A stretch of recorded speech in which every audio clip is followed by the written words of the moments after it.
DNA replication. যে প্রক্রিয়ায় একটি ডিএনএ থেকে দুটি ডিএনএ তৈরি হয় তাকে ডিএনএ রেপ্লিকেশন বলে। ডিএনএ রেপ্লিকেট করে সেমিকনজারভেটিভ বা অর্ধ সংরক্ষণশীল প্রক্রিয়ায়।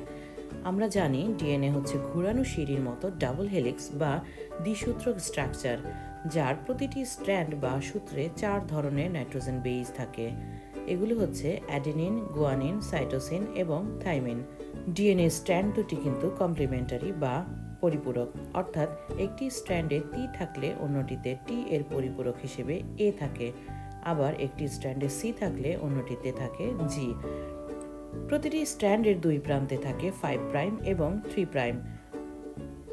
একটি স্ট্র্যান্ড যদি 5 to 3 ডিরেকশনে থাকে তাহলে অন্যটি থাকে 3 to 5 ডিরেকশনে, অর্থাৎ স্ট্র্যান্ড দুটি বিপরীতমুখী।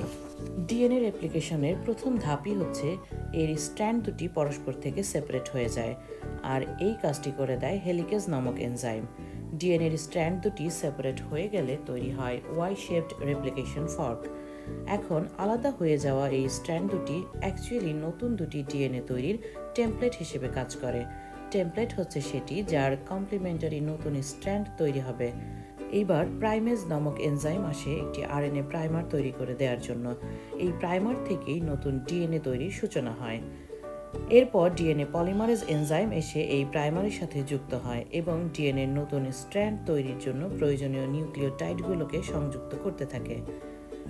ডিএনএ পলিমারেজ এনজাইম নতুন নতুন নিউক্লিওটাইডগুলোকে শুধুমাত্রই 5 to 3 ডিরেকশনে সংযুক্ত করতে পারে। That means always DNA strand তৈরি হয় 5 to 3 ডিরেকশনে। যে স্ট্র্যান্ডটি ফার্স্টে তৈরি হলো তাকে বলে লিডিং স্ট্র্যান্ড। এভাবে এই লিডিং স্ট্র্যান্ডে DNA polymerase enzyme continuously nucleotide সংযুক্ত করতে থাকে, কিন্তু ডিএনএর অন্য স্ট্র্যান্ড এভাবে কন্টিনিউয়াসলি নিউক্লিওটাইড সংযুক্ত করতে পারে না, কারণ এটি তৈরি হয় অপোজিট ডিরেকশনে। একে বলে ল্যাগিং স্ট্র্যান্ড। এখানে ডিএনএ পলিমারেজ এনজাইম নিউক্লিওটাইডগুলোকে নিরবিচ্ছিন্নভাবে তৈরি করতে পারে না, বরং ফ্র্যাগমেন্ট বা খণ্ড খণ্ড আকারে তৈরি করে দেয়। নিউক্লিওটাইডের এই ফ্র্যাগমেন্টগুলোকে বলে ওকাজাকি ফ্র্যাগমেন্ট।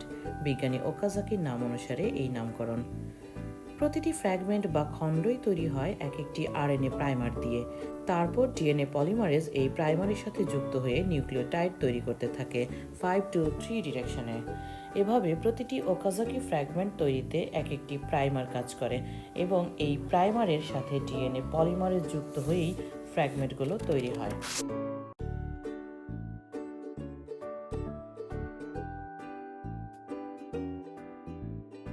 যেসব জায়গায় নিউক্লিওটাইড তৈরি বাকি থাকে সেখানে ডিএনএ পলিমারেজ এসে প্রয়োজন মতো তা তৈরি করে দেয়।